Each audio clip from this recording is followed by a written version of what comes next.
what you want to do is you want to frame your goals so effectively that it forces you to find what's called the crux.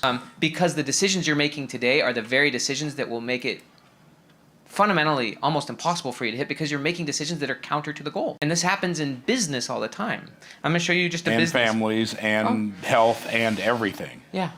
But you end up spending years optimizing a thing that you thought was going to get you to the goal, and it's literally taking you the opposite direction. It has nothing to do with the goal. But you have to ask, what is the thing you're optimizing for? If he actually is optimizing for owning a European soccer team, and if he actually made that the goal, and if he forced that goal on his present and forced himself to look at everything he's now saying yes to, and forced himself to look at all the things he's doing, most of it, if he was honest with himself, would go below the floor. Most of it would be clear paths to lesser goals that have no reality to the goal itself. And so what you want to do is you want to frame your goals so effectively that it forces you to find what's called the crux.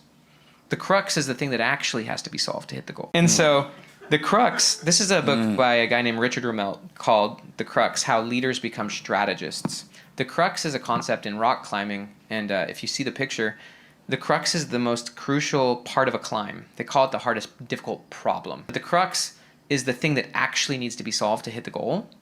And the problem with most people is they don't even know what the crux for their goal is, and they're certainly not putting their time and attention on solving it. Richard Rummelt said this. He says, you will have a much harder time dealing with a gnarly challenge or a goal, whatever it is, if you have not distilled it down to a crux. No one solves a problem they cannot comprehend and hold in their mind. And so he actually can't comprehend how to hit his goal.